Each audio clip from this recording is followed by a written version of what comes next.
back to the Dwelling with God, a 7-day journey exploring the tabernacle as a model for modern discipleship. And today is day 2, where we take our first actual step into the tabernacle. We're standing before the gate, the only entrance into God's dwelling place. In this episode, we'll talk about salvation, surrender, and the power of choosing to enter God's presence intentionally. If you picture the tabernacle, the very first thing that you would see is a large courtyard surrounded by white linen walls, simple but striking. And on its east side, there was one opening, just one. The entrance was called the gate or the way.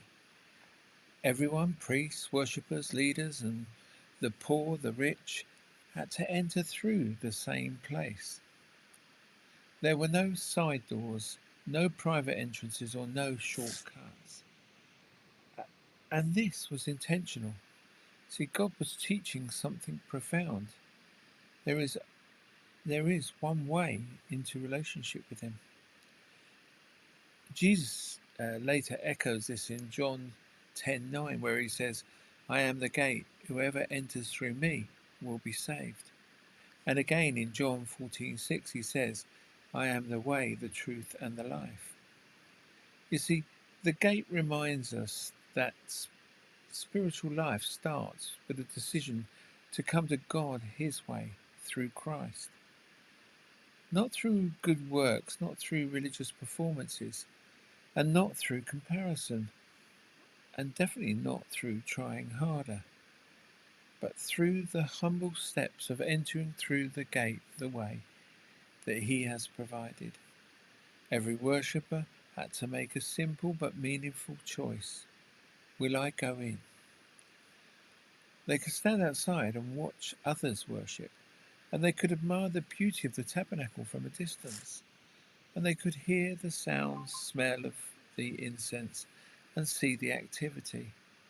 But nothing changed until they made the decision to step through the gate, the way. And that same choice exists today.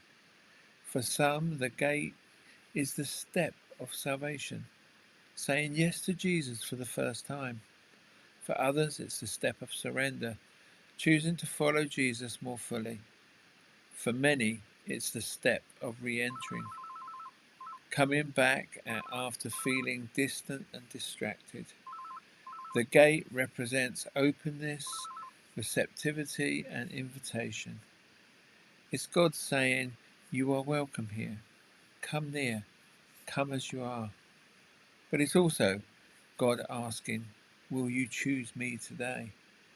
See, discipleship always begins with a decision. One of the biggest challenges in modern life is intentionality. Our schedules pull us, our phones distract us, our thoughts scatter.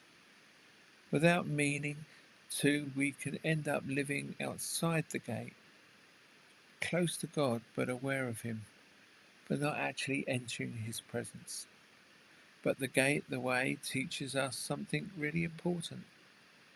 No one drifts closer to God. We draw near by choosing to draw near. Intentionally entry looks like starting your day with an invitation. "Lord, I enter your presence." Setting aside quiet space to connect with God and saying no to the noise so that you can say yes to His voice. Slowing down enough to be present with Him. You don't have to wait for the church service, a perfect moment, or a spiritual high. The gate is open every day, in every season. We simply choose to walk in. So if the gate or the way teaches us anything, it's that discipleship is built on small daily acts of surrender. Just like Israel made repeated journeys into the courtyard, we enter God's presence again and again, not because God leaves us, but because we lose our awareness. And so here are some simple daily rhythms that reflect entering the gate. Before you grab your phone to start your task, whisper, Lord, I enter your presence today. Lead me. This simple practice reorients the heart. Take 30 seconds at lunch or between tasks to breathe deeply and say, Father, I'm here, I welcome you. This keeps the gate open throughout the day. And before bed, reflect, where did I walk with you today? Where did I drift? This turns awareness into transformation. These are not rules, they are rhythms, not obligations, invitations. They help us to cultivate what the way symbolizes, a lifestyle of welcoming God. So imagine if your entering God's presence wasn't just something that you did during devotion time, but a way of living, a way of welcoming God into every conversation, into every decision, into every frustration, into into our workplaces and into our relationships, and also into our rest and into our uncertainty.